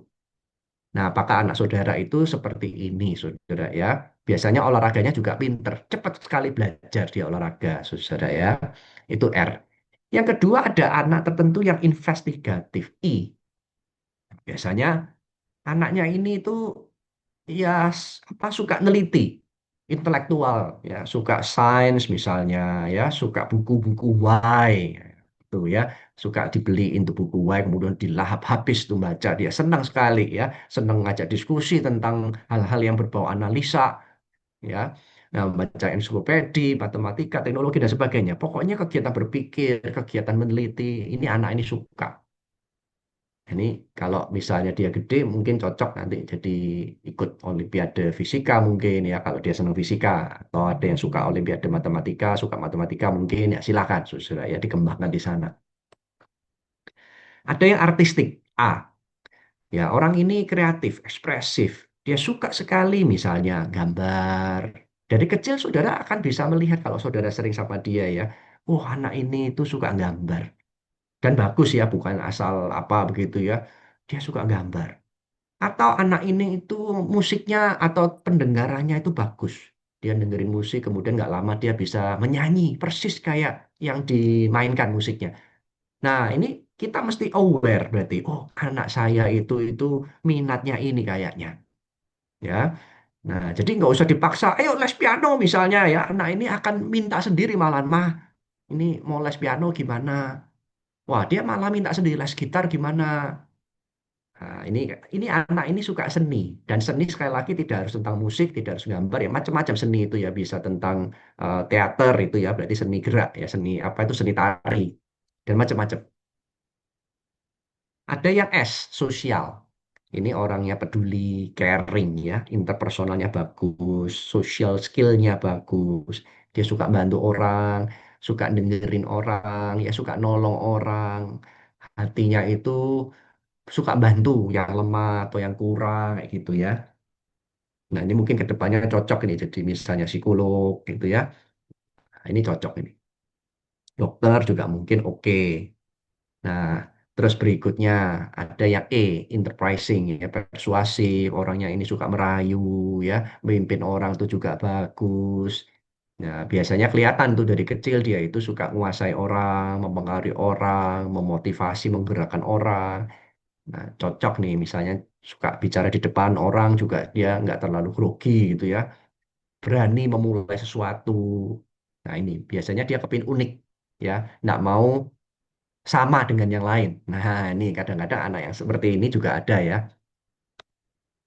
Ada yang C, konvensional, teliti, terstruktur. Ini anak ini biasanya minat pada pekerjaan-pekerjaan yang monoton, ya, yang rapi, yang sistematis, yang detail, ya. Biasanya kelihatan dari dia suka nyusun jadwal, suka planning, merapikan mainan.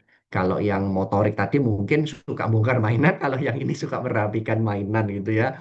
Nah, kemudian suka mencatat dengan rapi. Saya waktu kuliah itu saya senang sekali ya kalau ketemu temen yang C ya konvensional. Kenapa? Karena saya itu orangnya males nyatet, Bapak Ibu ya.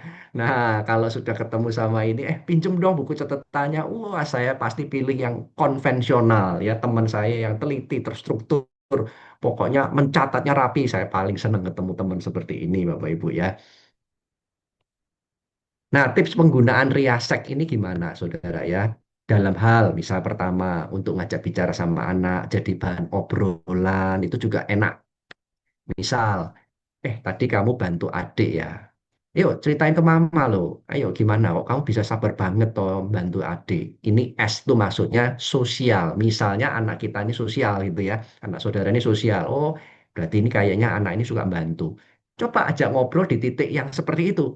Kamu tadi bantu ya. Mama lihat kamu loh ini. Kok kamu bisa sabar? Coba ceritain.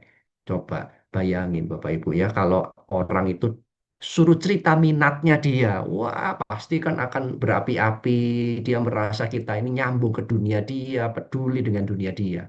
Ya itu trik komunikasi, saudara ya. Atau ketika kita mau menasihati, misalnya anaknya ini apa ya, artistik ya. Oh kamu lagi jengkel ya sama temenmu ya. Coba gimana kalau kamu coba gambar kejengkelanmu.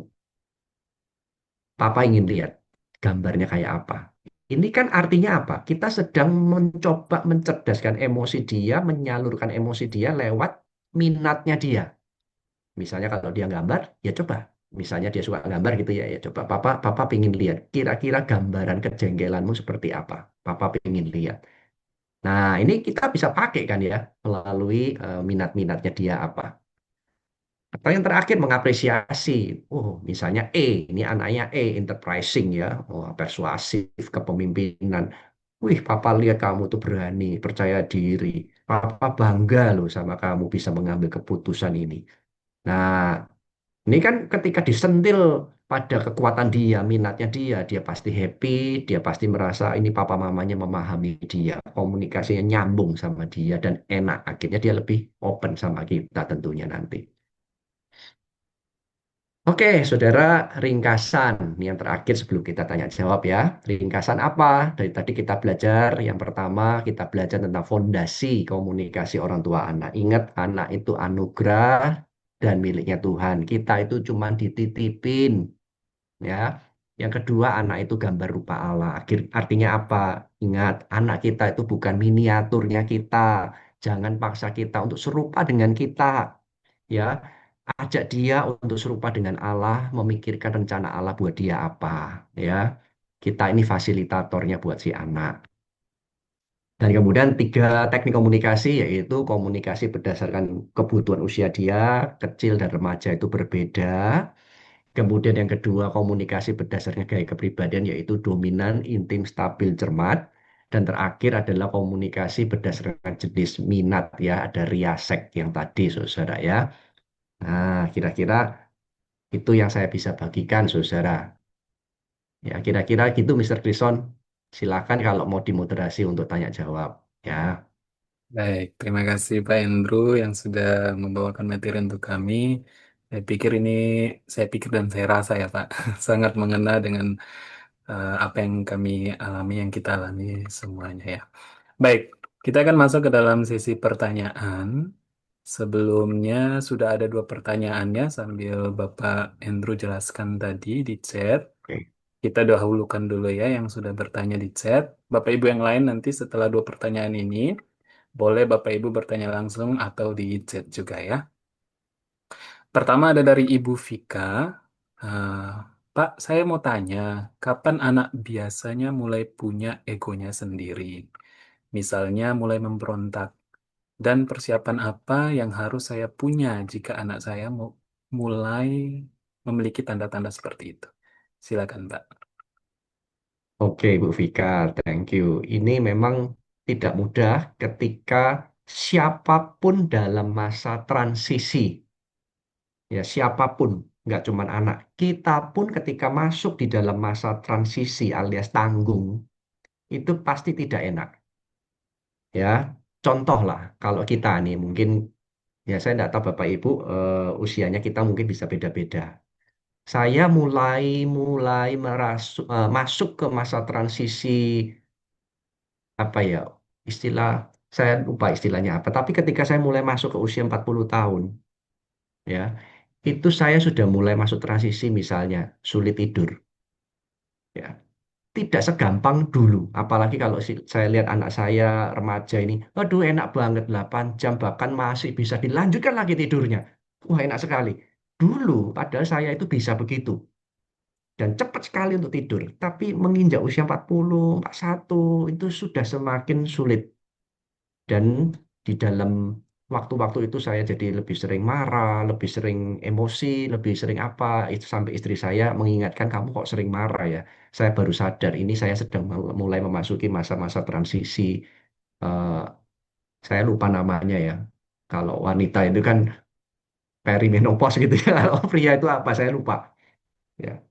Nah, siapapun saudara memasuki masa transisi itu tidak mudah. Termasuk anak. Anak itu ketika dia sudah mulai menginjak remaja, dia pun juga tidak mudah, kita pun juga tidak mudah masa transisi itu, ya. Nah, sekarang apa nih yang bisa kita lakukan, Bapak Ibu ya? Nah, yang bisa kita lakukan adalah memang kita perlu bermain yang namanya gas dan rem. Karena kita pun juga apa ya, boleh dibilang rem ini mewakili pada waktu dia itu seperti kayak ini ya, kayak semacam dia itu masih kecil ya kita masih bisa atur dia gitu ya rasanya. Tapi gas itu dalam pengertian kita memberikan kepercayaan juga sama dia. Ini kita perlu bermain memang, gas dan rem, gas dan rem. Sampai akhirnya menemukan titik di mana, oh ini kayaknya sudah mulai bisa digas, mulai bisa diberi kepercayaan buat dia. Ya, jadi selama masa transisi itu memang permainan gas dan remnya itu ya, itu memang mesti sering. Sering komunikasi itu penting. Sering komunikasi itu penting. Dan kalau memang kita mengalami pergumulan karena masa transisi, itu juga kita juga nggak usah sampai terlalu frustrasi, karena semua orang pasti akan melewati masa-masa kurang enak karena semacam kurang stabil di masa itu. Ya, yang paling penting itulah kenapa kita terus komunikasi sama dia, terus ajak dia untuk dekat sama Tuhan supaya value-value-nya Alkitab itu masih hinggap di dalam hidupnya dia sehingga pilihan-pilihan hidupnya dia nanti kalau dia sudah lebih berani menunjukkan kedewasaan dia itu nggak salah ya. Jadi boleh dibilang permainan gas remnya ini masih harus terus dipakai ya, sambil terus komunikasi yang sama dia, berusaha untuk komunikasi sama dia terus gitu. Kayak gitu ya, Bu Vika. Baik, terima kasih Pak Hendro. Berikutnya ada dari Ibu Meyanto ya. Selamat malam, saya orang tua dari anak SMP. Pertanyaan saya, anak saya termasuk avoidant dan tidak mau untuk membangun hubungan yang dekat dengan saya karena saya dan papanya tidak akur. Apa yang harus dilakukan ketika anak sudah blok pikiran seperti itu? Silakan, Pak. Oke, thank you. Ini di pertanyaan chat ya. Iya, betul, Pak. Oh, saya kok nggak Ya, ketemu ya. Ibu Vika ada. ada ada di chat Oh, dibuat, sudah dibuat sendiri. oke. Saya ini sih belum. Oke, ya. Apakah anaknya remaja atau masih kecil ya? Boleh diberikan feedback. Anaknya SMP, Pak, Oh, remaja berarti. SMP. Ya, jadi memang ini pergumulan yang kayak semacam lebih menantang ya. Remaja sendiri dia pun juga bergumul tentang dirinya, tentang dirinya. Ya, mulailah dia membandingkan dirinya dengan temennya yang lain. Itu kan juga mempengaruhi konsep dirinya, gitu ya. Terus apa itu dia sudah makin berpikir analitis. Nah, memang pergumulan ini semakin challenging ketika orang tuanya pun juga kurang akur gitu ya. Nah, sekarang apa nih yang bisa kita lakukan, Bapak Ibu ya? Kalau kita memang memiliki kondisi yang seperti ini, maka saudara bisa juga misalnya pakai trik anak ini suka apa? Misalnya hobinya apa? Kalau badminton, coba ikuti dulu aja. Minatnya apa? Ikuti itu maksudnya apa? Maksudnya misalnya kalau kita itu tahu dia suka badminton, coba kita ngobrol soal badminton. Itu yang paling simpel dulu.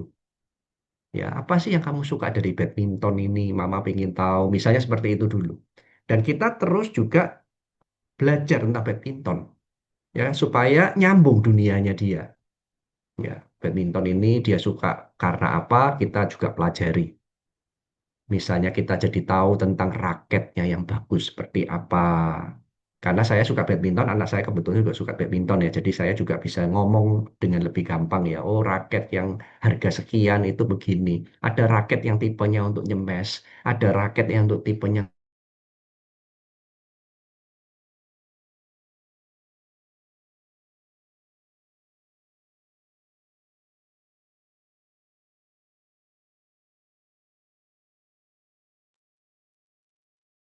Maaf, lebih nyambung. Gimana? tadi sempat terputus, Pak. Ya, Oh, sampai mana, Pak? sampai tipe gitu. Tipe. Ya, kata terakhir tipe. Ya, Oh, oke. ya anak saya Jadi, tipe A, tipe B. oke. Oke, anak saya itu tadi suka badminton, sedangkan saya juga suka badminton, sehingga saya bisa lebih nyambung. Jadi saya belajar yaitu hobi yang sama atau kita mengenal masuk ke hobinya dia itu penting. Syukur-syukur kalau kita bisa ikut bermain bersama, karena biasanya di situ terjadi percakapan yang lebih mesra gitu ya rasanya ya. Itu yang pertama, dari hobi masuk. Nah, ini sama juga jawaban saya untuk Ibu Vika yang tadi ya. Masuk lewat seperti itu juga bisa ya. Meskipun masa transisi itu masa yang kurang enak gitu rasanya, kurang stabil, tapi tetap bisa masuk melalui kesukaan dia apa. Yang kedua adalah situasi. Maksudnya begini, amati situasi-situasi apa yang membuat kita itu bisa hangat dengan anak kita secara lebih gampang. Contoh, kalau saya sama anak saya itu ketika situasinya itu saya pas nganter anak ke sekolah. Saya naik motor, dia juga ini akhirnya di belakang saya. Disitulah saya bisa ngobrol-ngobrol lebih banyak. Kebetulan rumah saya dan sekolah waktu itu cukup jauh, sehingga saya punya waktu untuk ngobrol lebih santai. Atau di mobil, ketika anak sudah remaja, saya kadang juga jemput dia atau bermain badminton bersama dia. Di mobil lah kami berdua, kami bisa ngobrol-ngobrol. Artinya apa?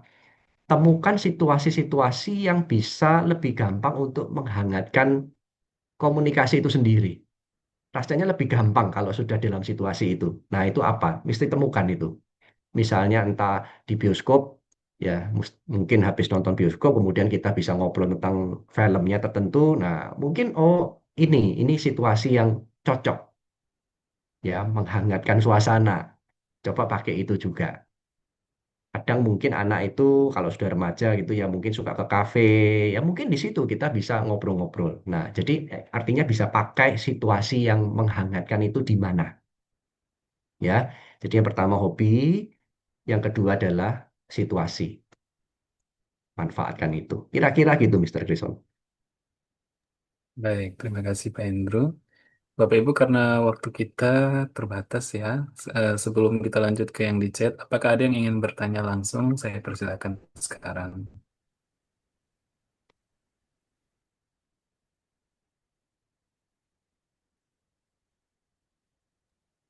Bagaimana Bapak Ibu? Tidak ada?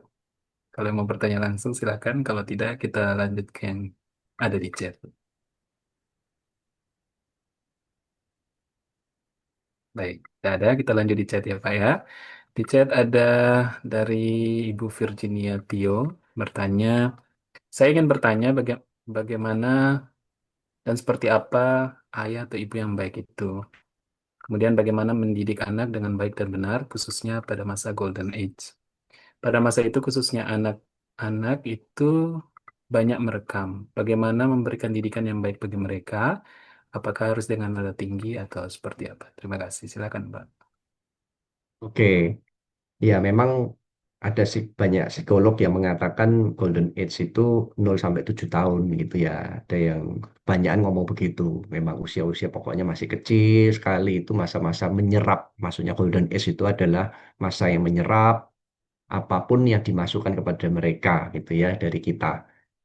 Nah, sekarang bagaimana mendidik dengan baik? Prinsipnya yang seperti tadi itu boleh dipakai ya, Ibu Virginia ya. Jadi prinsipnya tadi itu boleh dipakai. Misalnya prinsip tentang komunikasi itu sendiri, bahwa saya mencoba memperkenalkan dia tentang Tuhan itu seperti apa, rencana Tuhan itu seperti apa, menceritakan tentang Alkitab kepada dia itu seperti apa, tentang Tuhan itu seperti apa kepada dia. Itu yang paling basic, karena menurut saya takut akan Tuhan itu adalah awal dari semuanya. Itu ya, itu penting sekali. Itu value-nya saya, saudara-saudara ya. Nah, itu yang pertama sekali, supaya dia bisa punya hati yang takut sama Tuhan. Mumpung masih kecil, menyerapnya banyak, saya lebih banyak cerita sekolah minggu sama dia, lebih banyak cerita. Kan dia, kalau anak kecil kan suka cerita ya. Nah, maka kita memberi cerita-cerita tentang Tuhan Yesus seperti apa, Daud seperti apa, pokoknya cerita-cerita Alkitab itu yang pertama sekali. Yang kedua adalah kita pakai teknik komunikasi yang tadi saya juga sudah share berdasarkan usia kebutuhan dia. Misalnya kalau usia masih kecil, maka kita lebih banyak tentang komunikasi, rasa hangat sama dia, rasa sayang sama dia, kehadiran kita di hadapan dia seperti apa, suka meluk dia, suka tidur bersama dia, cerita sama dia, dan sebagainya. Ya, jadi itu lebih sering dikomunikasikan ya, baik secara verbal maupun non-verbal kepada dia. Kalau soal nada tinggi, nah ini, jadi gini ya saudara, tipe suara kita itu pun juga apa ya, kadang ada tipe tertentu yang memang nadanya tinggi secara alamiah. Biasanya itu tipe-tipe dominan, tipe-tipe intim, ya itu memang sepertinya dikaruniai Tuhan itu nada yang keras, tegas, alamiah itu tinggi. Ya, istri saya termasuk orang dominan, Mister Grayson juga tahu ya. Secara alamiah itu memang tinggi. Nah, apakah kemudian tinggi itu salah? Ya enggak, wong itu memang dari sononya ya, Tuhan juga ciptakan seperti itu dengan karunia dia tegasnya itu memang makin mantep menjadi dominan itu ya begitu memang harusnya. Nah, saudara, jadi saudara kalau memang itu alamiah nggak perlu terlalu pusing karena anak itu juga akan terbiasa. Oh, memang kalau tinggi itu bukan berarti emosi, bukan berarti kemudian kejam sama saya, menekan, enggak harus seperti itu. Tapi kalau memang kadang-kadang kita tuh nada tingginya itu karena emosi, tentu sebagai orang tua kita kan pasti bisa lalai ya, bisa gagal, saudara kayak saya termasuk. Nah, saudara, disitulah kita punya peran untuk kita itu minta maaf. Papa minta maaf ya tadi marah sama kamu, dipeluk lagi dan sebagainya. Sehingga anak itu punya kesan papa itu pokoknya sayang. Mama itu sayang.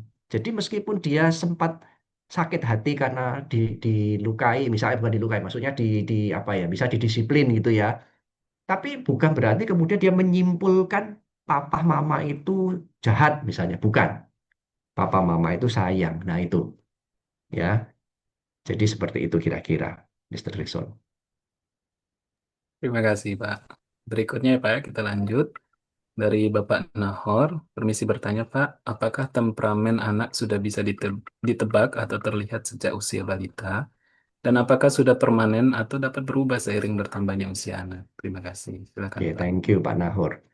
Jadi ini pertanyaan yang juga sering ditanyakan untuk psikotes di tempat saya gitu ya. Pak, anak saya ini bisa nggak diteskan bakat minatnya? Lah itu usia berapa? usianya masih SD gitu ya.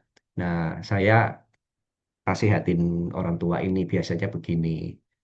Kalau anak itu masih kecil, janganlah kita kemudian terlalu cepat untuk mematok ya, untuk menyimpulkan, oh anak saya begini. Ya, kalau memang benang merahnya itu sudah kelihatan, polanya itu sudah kelihatan, misalnya anaknya memang suka gambar dari dulu, suka gambar apa-apa digambar, bukunya digambar gitu ya. Coba mungkin kita bisa katakan dulu begini, hipotesa ya kayak orang penelitian itu hipotesanya. Ngomong aja begini, kayaknya anak saya suka gambar. Ini penting di otak kita. Ketika kita ngomong kayaknya, maka kita punya tugas berikutnya adalah mengeksplorkan dia pada hal-hal yang lain dulu. Jangan terlalu cepat menyimpulkan, oh kalau ini gambar pasti terus gambar. Bisa jadi dia karena kurang opsi ya untuk membukakan wawasan dia itu ke sana ke sininya kurang banyak mungkin. Nah, disitulah tugas kita kalau masih kecil adalah ya biarkan dia eksplor sana sini dulu. Jangan langsung di ini gitu. Jadi apakah sudah kelihatan? Mungkin iya, mungkin ada anak yang kelihatan langsung menonjol itu memang juga ada, saya tahu ya ada anak tertentu yang sudah langsung kelihatan itu iya. Tetapi pesan saya pada umumnya adalah kalau memang masih kecil anaknya, bukakan dulu semua opsi-opsi pilihan dalam hidup ini itu ya. Gambar lah, piano lah, atau badminton lah, atau apapun olahraga dan sebagainya. Nanti dari situlah remaja mungkin sudah mulai, yuk kita diskusi. Kamu paling suka apa? Kenapa kamu suka itu? Ya jangan-jangan karena teman dan sebagainya kan bisa ya. Nah, kita diskusi nanti. Yang penting tugas kita memperkaya dulu wawasan dia. Jadi apakah sudah bisa ketebak? Sometimes bisa. Some people bisa memang kelihatan. Some anak apa, some children itu bisa kelihatan memang. Tapi ada yang enggak. Tapi pesan saya bukakan dulu pokoknya. Terus apakah dapat berubah seiring bertambahnya usia? Nah, temperamen, oke. Saudara, pada dasarnya itu ada temperamen yang dasar ya. Pada dasarnya misalnya anaknya dominan, ya dominan terus itu ada ya. Anak ini tipenya cermat, ya cermat dari kecil sudah kelihatan itu juga ada, saudara ya. Apakah bisa berubah? Kalau saya ngomong sulit ya, sulit karena memang kalau dari dulunya teliti ya begitulah dia biasanya ya. Dari dulu orangnya ini suka, sorry, kepribadiannya dia memang lebih banyak bicara karena suka nyapa sana sini, biasanya juga akan terus-terusan di situ. Memang kemampuannya juga di situ, saudara. Nah, biasanya begitu, ya. Kalau remaja mungkin terkadang bisa berubah kayak kayak ya kayak berubah itu bisa jadi karena dia sendiri pun sedang sibuk dengan identitas dirinya. Tapi itu nanti setelah selesai dengan dirinya, dia akan kembali lagi ke seperti awalnya bagaimana kepribadian dia gitu. Nggak ada yang salah kok tipe kepribadian itu. Gitu Pak, Mr. Grayson. Terima kasih Pak Hendro. Bapak karena masih ada dua lagi pertanyaan, kami Ya, mohon Bapak mungkin jawabannya sip. dipersingkat Pak ya. Oke, Terima kasih Pak. oke. Dari Bapak atau Ibu yang menggunakan Redmi Note 9, bagaimana caranya agar anak laki usia 13 tahun pola tidurnya dapat normal seperti anak lainnya? Anak saya pulang sekolah, makan, main, tidur dari jam 5 sore sampai jam 8 malam. Kemudian tidur lagi nanti subuh jam 1 atau 2 pagi. Diberitahu berulang kali tapi selalu sama saja, tidak berubah. Akibatnya paginya bangun telat dan susah konsentrasi di sekolah. Silakan Pak. Terima kasih. Nah, ini memang saya tidak tahu faktornya apa. Kalau memang faktor kondisi fisik, ya kesehatan atau apa, mungkin ke dokter lebih tepat ya. Saya nggak tahu ini apa. Cuma pada umumnya biasanya setahu saya psikologi, yaitu misalnya anak ini suka main game gitu ya. Suka main game sama anak-anak yang lain juga. Kadang bisa bermain dengan belahan dunia yang lain juga dengan gamenya. Nah, kalau memang psikologi seperti ini, pengalaman psikologi seperti ini, maka mungkin kita bisa, nah ini memang bermain reward ya, reward dan punishment. Tapi punishment kalau semakin gede anak, ya anak makin gede itu bukan lagi mainnya di fisik, tapi lebih ke arah kesukaannya ditunda, ya kesukaannya yang ditunda. Ya, kalau contoh, kalau saya sih anak saya misalnya HP-nya saya sita dulu. Ya, tapi kalau misalnya dia berhasil melakukan sebuah kebiasaan yang kita sepakati, maka kemudian silakan bermain lebih panjang, misalnya begitu. Atau kesukaan dia yang lain, misalnya badminton, saya akan bolehin dia lebih ke situ, misalnya. Nah, itu kita perlu ngerti memang reward punishment reward apa yang dia sukai dan punishment apa yang bakal juga kapok sama dia. Ini memang perlu ngobrol. Kalau sudah remaja memang perlu banyak ngobrol dan ngamati ya. Kalau 13 tahun memang masih kadang kita mesti ngamati karena dia sendiri pun juga masih sulit mendefinisikan dirinya. Ya, tapi memang ini perlu trial and error ya. Jadi nggak segampang itu juga. Yang penting pakai sistemnya reward punishment ya. Dan punishment sekali lagi bukan harus fisik ya kalau sudah gede. Itu Mr. Jason. Baik, terima kasih Pak. Untuk yang terakhir dari Bapak atau Ibu Komeng Indah, bagaimana cara mendisiplinkan anak supaya bisa belajar tanpa disuruh? Anak saya SMA dan SMP, Pak. Keduanya sama. Intinya Nah, motivasi mereka kurang. Terima kasih, oke. silakan Pak. Saya pernah beberapa kali menolong seperti ini. Memang kadang ada dua ya yang perlu dipahami juga. Yang pertama, tipe kepribadian anak. Biasanya memang terus terang tipe kepribadian anak yang tipenya itu bukan, sorry, yang tipenya itu intim, ya intim ini ya. Itu biasanya memang lebih lebih sulit untuk akademis. Lebih sulit ini bukan berarti nggak pinter ya, bukan. Tapi mudah bosen. Nah itu ya, jadi nggak konsisten untuk belajar karena dia itu nggak suka belajar hal-hal yang kelas sifatnya. Jadi kalau kayak ikut nanti kalau dia sudah gede jadi orang tua ikut seminar parenting begini dia pasti bosen ini, gitu ya. Kenapa? Karena dia orang yang aktif, orang yang banyak gerak. Ini biasanya orang intim itu kan senang sana sini, nyapa sana sini. Nah itu kalau dia hanya duduk di kelas itu pasti bosen. Nah, itu yang pertama, faktor tipe kepribadian, gaya kepribadian. Yang kedua adalah kemungkinan gaya belajarnya dia juga berbeda. Ada yang gaya belajar visual, ada yang gaya belajarnya auditory, ada yang belajarnya itu kinestetik atau motorik. Nah, ini tiga-tiga ini juga perlu ditemukan dia itu gaya belajarnya apa. Nah, kalau yang tadi intim, nah, biasanya itu gaya belajarnya juga orang-orang intim itu kalau saya temukan secara pengalaman lah ya, biasanya ada kalau nggak auditori seneng dengerin pakai musik atau kinestetik suka goyang. Nah, biasanya saya nasihatin begini sama anaknya nih ya. Kamu kalau mau belajar cari mood yang enak dulu. Begitu moodnya dapet, entah karena dengerin musik, entah karena habis main game boleh gitu ya main game terus kamu happy kan ya. Coba triknya adalah kamu kemudian belajar. Belajarnya nggak perlu lama-lama. Contoh, 10 menit atau 15 menit ini tergantung ininya ya lah ya, negonya seperti apa. Tapi nggak perlu lama-lama yang penting. Coba ditetapkan sama dia, nggak perlu lama-lama itu seberapa. Kita janjian.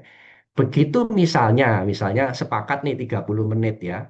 HP-nya itu kamu taruh dulu, kamu belajar full di sana.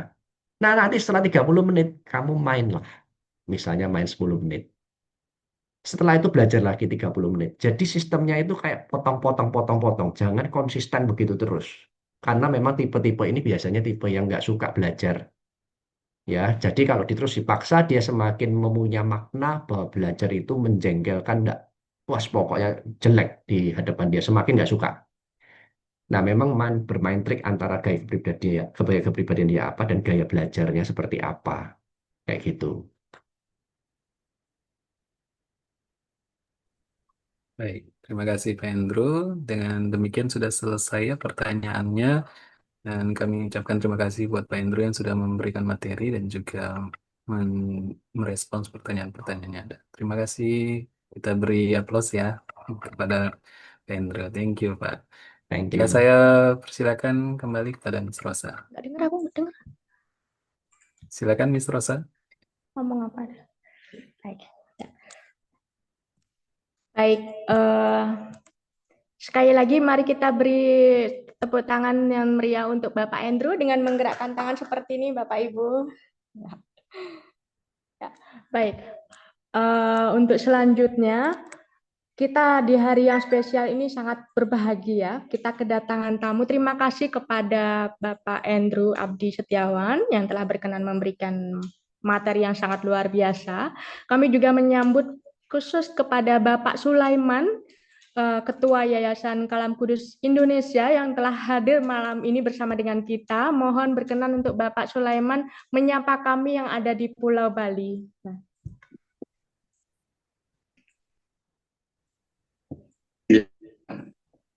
Selamat malam semuanya.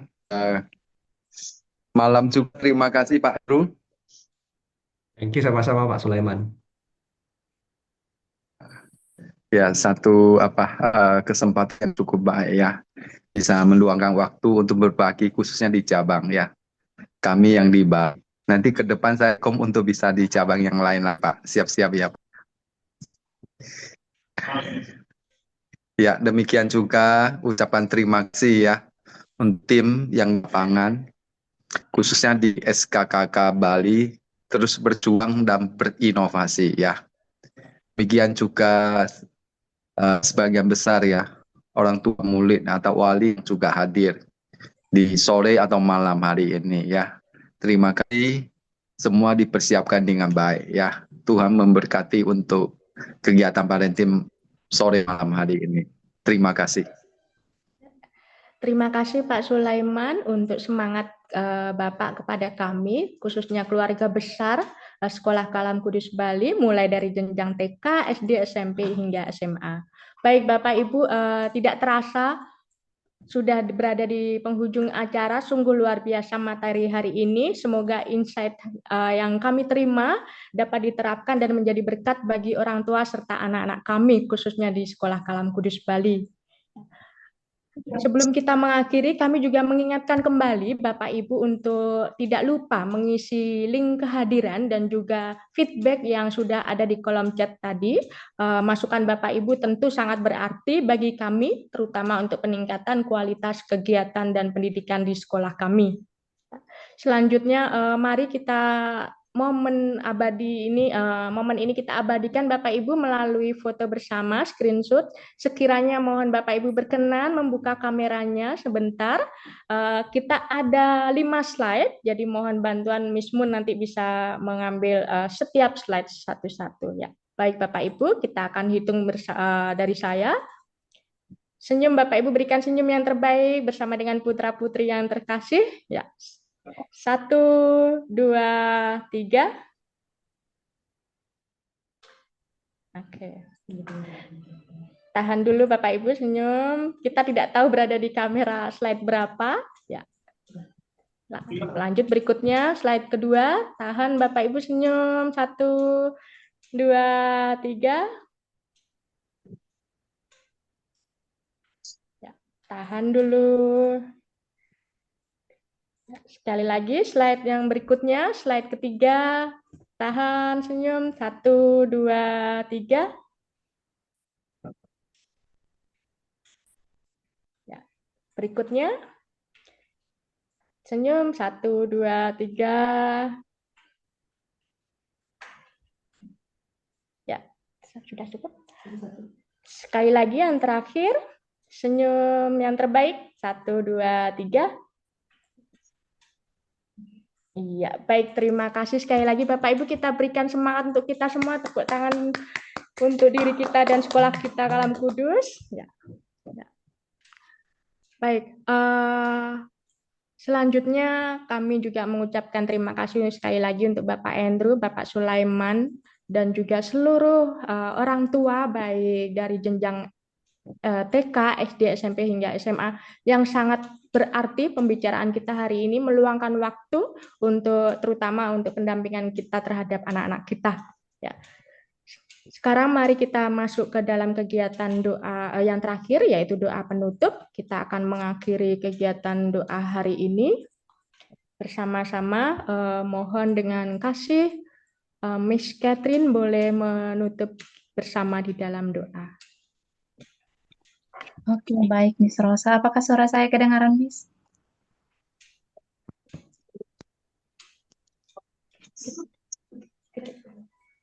Kedengaran, Miss, suara saya?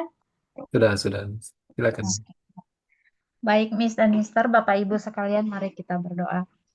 Bapa kami yang di surga, Bapa yang kami puji dan kami sembah di dalam nama Tuhan kami Yesus Kristus.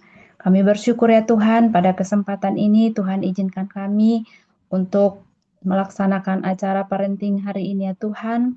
Kami bersyukur penyertaan Tuhan sempurna di dalam kehidupan kami Tuhan. Bapa yang baik, kami sadar benar bahwa kami adalah manusia yang terbatas, tetapi kami yakin dan percaya kami punya Allah yang tidak terbatas, yang melengkapi kami dengan kuasa-Mu Tuhan. Bapak yang baik, kami bersyukur juga pada saat ini Tuhan, acara ini telah berjalan dengan baik. Tuhan sudah memimpin kami dari awal, pertengahan, hingga pada akhirnya ya Tuhan. Kiranya Tuhan yang terus menolong kami, memberkati kami Tuhan. Kami juga Tuhan berdoa buat Bapak Andrew yang sudah memberikan kami inspirasi dan motivasi untuk kami sebagai orang tua, sebagai guru. Tuhan kiranya terus menolong kami, memberkati kami Tuhan. Kiranya apapun yang kami kerjakan, kiranya Engkau Tuhan membuat kami berhasil ya Tuhan. Dan kiranya Tuhan ajari kami terus, supaya kami terus bersyukur bahwa anak-anak yang kami miliki adalah titipan dari Tuhan, adalah anak-anak yang sangat berharga di mata Tuhan. Bapak yang baik, kami berdoa buat kami semua yang hadir pada saat ini Tuhan. Kami memohon kesehatan, kekuatan yang berasal daripada Tuhan menjadi bagian kami Tuhan. Bapak yang baik, kami akan berpisah satu dengan yang lainnya dari Zoom ini. Kiranya Tuhan yang menolong kami, memberkati kami dimanapun kami berada Tuhan. Ampuni setiap salah dan dosa kami Tuhan, hanya di dalam nama Tuhan Yesus kami berdoa dan mengucap syukur kepada Allah Bapa di surga. Haleluya. Amin. Amin. Terima kasih Bapak Ibu. Terakhir dari kami memohon maaf apabila waktu acara hari ini sedikit bertambah Bapak Ibu dari jadwal yang direncanakan. Itu juga karena luar biasa materi dan juga antusiasme Bapak Ibu orang tua yang ingin mengetahui materi lebih dalam hari ini ya. Baik Bapak Ibu, sekali lagi terima kasih atas kehadiran dan partisipasi Bapak Ibu semua. Sampai jumpa di acara seminar kita berikutnya dengan topik-topik yang lebih menarik. Tuhan Yesus memberkati. Selamat malam Bapak Ibu.